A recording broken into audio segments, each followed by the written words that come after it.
Is managing a short-term rental more work than you thought it would be? Then monthly rental might be the right thing for you.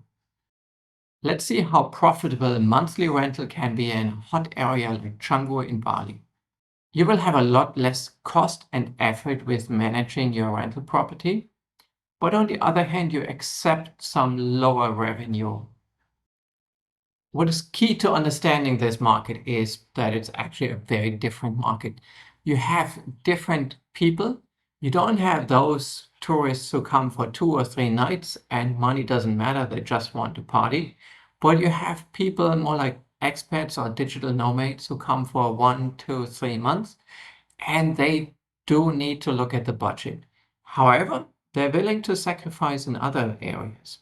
And primarily that would be location and also on the comfort side. So they would be more willing to live a bit further out from the beach, from the cool places that are there, and accept that they need some 10, 15 minutes on a scooter to get around. But because they're longer in that area, they know the way around. So they're okay with it.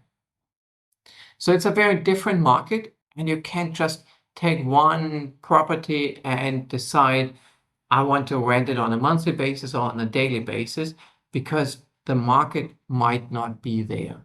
There might not be the people who are willing to pay high monthly rates in a hot area, or there might not be the people who are willing to pay high daily rates in an area far away from the beach. So it's a very distinct market. And for each property that you look at, you need to make the decision, is that one for daily rental or is it for monthly rental? And very few are actually in that overlapping area that where you can do both. An off-plan townhouse in Canggu in a good area costs typically between 180 and 270,000 US dollar and earns you about 200 plus US dollar on an average daily rate on short-term rental market.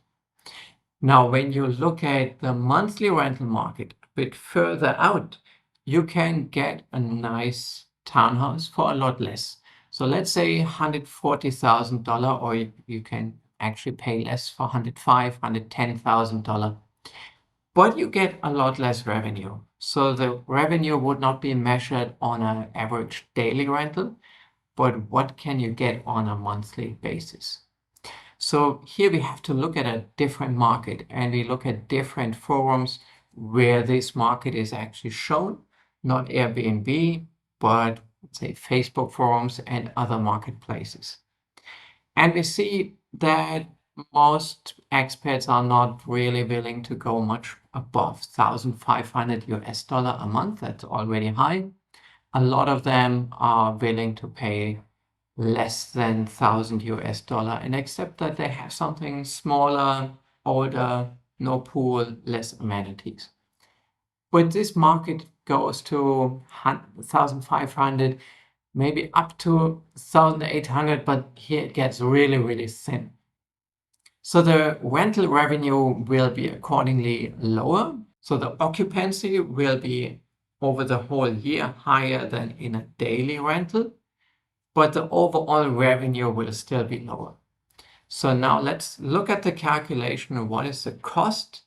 Cost is lower, as we said. You can get something for 140,000. It gets you also to a lower operational cost, and some of the expenses are actually charged separately to the occupant.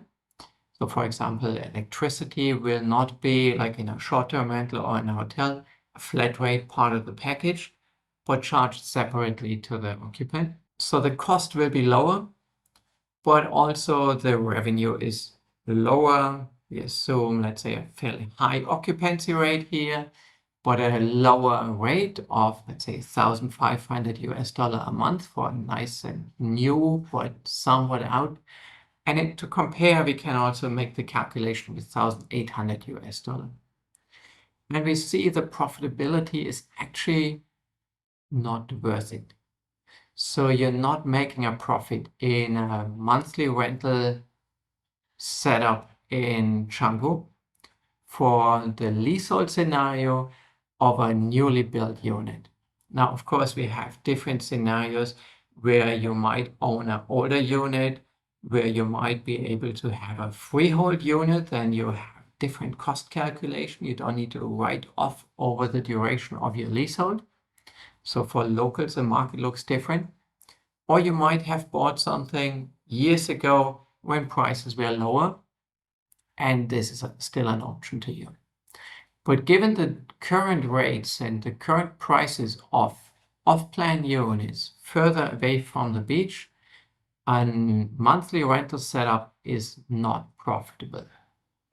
Now, how does it look like if you want to use it for yourself? So we can actually make that calculation. How does it look like if you want to live there 1 month, 2 months, or up to 12 months of a year for yourself?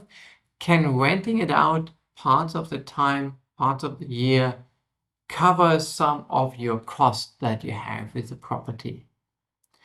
And what we see when we make that calculation is actually the revenue you get is very close to the cost. So you're actually also in this setup not making any money. If you, let's say, rent it out 6 months a year, it's still not worth it.